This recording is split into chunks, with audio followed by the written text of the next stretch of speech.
നമസ്കാരം. കട്ടൻ ചായയും പരിപ്പുവടയും പണ്ടേ ഫേമസ് ആണ്. എന്നാൽ ഈപ്പിയുടെ കട്ടൻ ചായയും പരിപ്പുവടയും അതിലേറെ ഫേമസ് ആണ്. എന്താണ് സുഖമായിരിക്കുന്ന? ഓ സുഖം. അല്ല, നിങ്ങൾ പത്രക്കാരെ കാണുന്നില്ലേ? ഞാൻ പത്രക്കാരെല്ലാം കാണാം. മൂപ്പര് നല്ല ചൂടിലാന്ന് തോന്നുന്നു.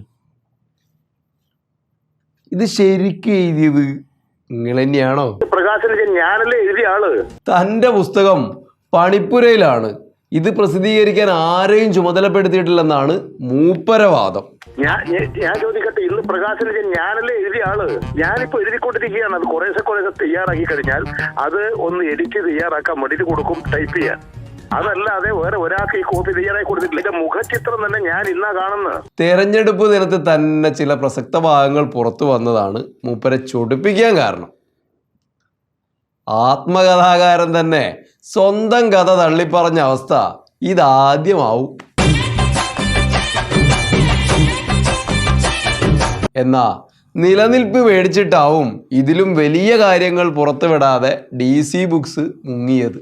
DC ബുക്സിന് ഇതേപ്പറ്റിയുള്ള ഒരു സ്റ്റേറ്റ്മെന്റ് ഇന്നലെ സോഷ്യൽ മീഡിയയിൽ ഞങ്ങൾ കൊടുത്തിട്ടുണ്ടായിരുന്നു. So that sums up what we have to say. അതാണ് എനിക്ക് പറയാനുള്ളത്. രണ്ട്, neither we are only facilitators. നമ്മളിതിൻ്റെ അകത്ത് ഏതൊരു പബ്ലിക് ഫിഗറും അല്ല, മറ്റേതുമല്ല. അതുകൊണ്ട് തന്നെ we do respect the public institutions നിൽക്കുന്നവരെ റെസ്പെക്ട് ചെയ്യുന്നു. അതുകൊണ്ട് തന്നെ കമന്റ്സ് ആർ റിസർവ്ഡ് ആക്ച്വലി. എന്തായാലും ചിറ്റപ്പന്റെ കട്ടൻ ചായയും പരിപ്പോടയും ഇനി DC-യിൽ കിട്ടില്ല. ഏതെങ്കിലും തട്ടുകടയെ പ്രതീക്ഷിക്കാം.